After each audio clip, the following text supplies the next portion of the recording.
बिहार की सियासत में रविवार यानी 25 जनवरी का दिन तेजस्वी यादव और राष्ट्रीय जनता दल के लिए ऐतिहासिक हो सकता है।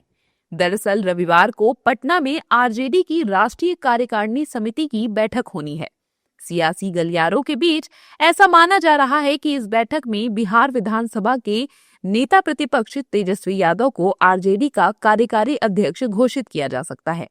पार्टी सूत्रों ने बताया कि बैठक के दौरान कई बड़े संगठनात्मक फैसले भी लिए जाने की उम्मीद है।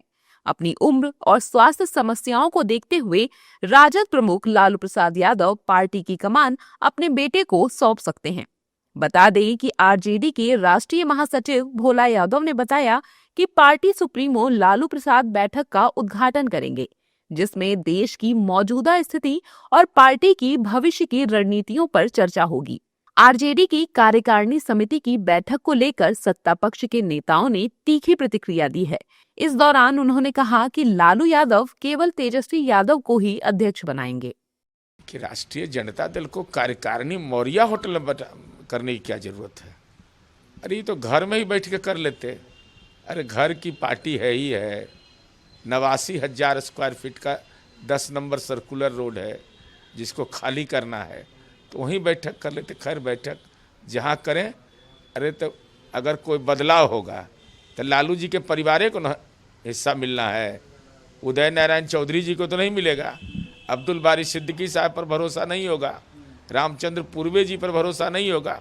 जब भी भरोसा होगा तो क्रिकेट में फेल तेजस्वी पर, राजनीति में फेल तेजस्वी पर। देखिए उनकी पार्टी का मामला है, इसमें मैं क्या कह सकता हूँ। क्या बनेंगे नहीं बनेंगे, हट जाएंगे, अब उनका व्यक्तिगत पार्टी मामला है। क्योंकि व्यक्तिगत इसलिए कह रहे हैं, वहाँ तो भाई कंपनी चल रही है, कोई पार्टी तो चल रहा है नहीं, इसलिए उनकी मर्जी है, जो कुछ भी बन सकते हैं। एक पार्टी जिसका वजूद खात्मे की ओर बढ़ रहा है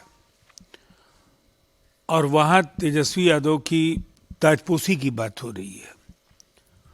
जिम्मेदारियां जब से तेजस्वी यादव की बढ़ी हैं, आरजेडी धरातल पर कमजोर होती चली गई।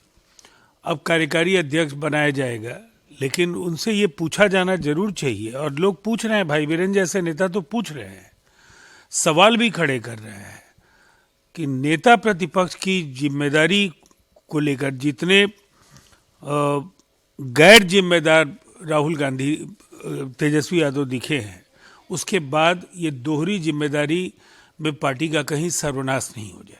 बता दें कि बैठक की अध्यक्षता खुद आरजेडी सुप्रीमो लालू प्रसाद यादव कर रहे हैं। स्वास्थ्य कारणों और भविष्य की राजनीतिक चुनौतियों को देखते हुए लालू प्रसाद अपनी विरासत को औपचारिक रूप से तेजस्वी के हाथों में सौंपने की तैयारी में हैं। बैठक में लालू प्रसाद यादव के अलावा देश भर से आए लगभग 200 डेलीगेट्स और कार्यकारिणी के सदस्य शिरकत कर रहे हैं। आगामी चुनाव और संगठन की मजबूती को देखते हुए एक ऊर्जावान नेतृत्व की जरूरत महसूस की जा रही है। तेजस्वी यादव पहले ही बिहार के विपक्ष का चेहरा बनकर उभरे हैं, लेकिन कार्यकारिणी राष्ट्रीय अध्यक्ष बनने के बाद उनके पास संगठन के अखिल भारतीय स्तर पर फैसले लेने की आधिकारिक शक्ति होगी। दरअसल तेजस्वी यादव को कार्यकारी अध्यक्ष बनाकर युवाओं को बड़ा संदेश देने की कोशिश की जाएगी।